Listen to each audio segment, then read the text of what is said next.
So this is the last one of the 10 videos that I'm posting pre-Pesach this year. And I want to begin by thanking everyone for tuning in, for listening on YouTube or on podcast. And hopefully it's been useful and inspiring. So the Seder is not only a time to reflect on freedom, but to end off this series, I want to share with you the following. The Seder is also a time to strengthen our faith, to instill hope, and to pray for the future. In fact, the Kabbalists tell us that when we open the door for Eliyahu Hanavi, at that point especially, all the doors are open, the heavenly doors, and we can pray and ask for whatever we want. Meaningful things, of course. The Zohar teaches us that matzah is called the bread of faith. When we eat it, we are strengthening our emunah.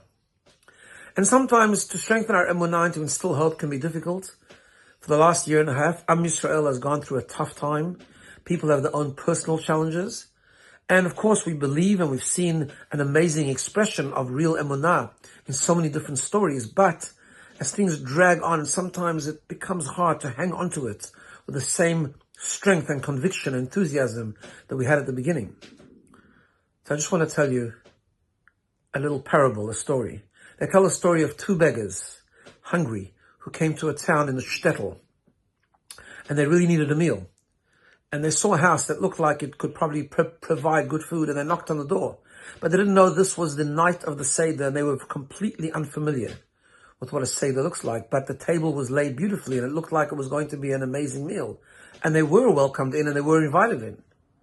So everyone gets around the table, and everyone is given a cup, and they drink a cup of wine. So they think to themselves, well, cocktails before eating, that's great. And then they go and wash, and then each one gets a little bit of vegetable dipped in salt water. I think, oh, that's strange. I hope there's a good meal coming because I'm really hungry. And then they start to talk. Kids ask questions, and adults talk and discuss and talk and talk.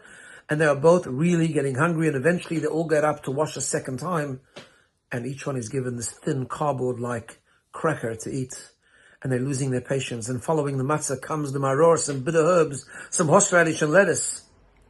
And then to top it all off, they get a sandwich of both matzah and maror. And at that point, one of the homeless guys, one of the beggars, just lost it and said, this is ridiculous, I'm leaving, and he left. The other one stayed. The next morning, they meet up in the street, and the one that stayed said to his friend, you are such a fool.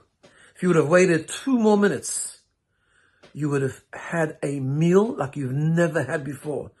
3-course meal, fish, matzah balls, meat, dessert, beautiful, absolutely beautiful meal.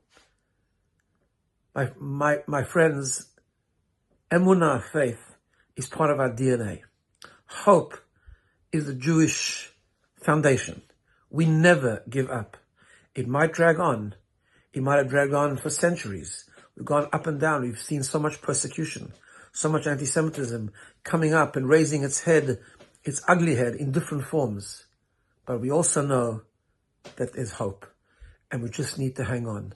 If we wait those 2 minutes, we will see an amazing revelation. If we wait those 2 minutes, we will see everything turn around miraculously. And ultimately, we will see what we've been praying for 2,000 years, the coming of Mashiach, the rebuilding of Jerusalem in a perfect way, the Bet HaMikdash, and it'll be a wonderful time, both physically and spiritually. And that's exactly what we say every Seder. We've said it for 2,000 years.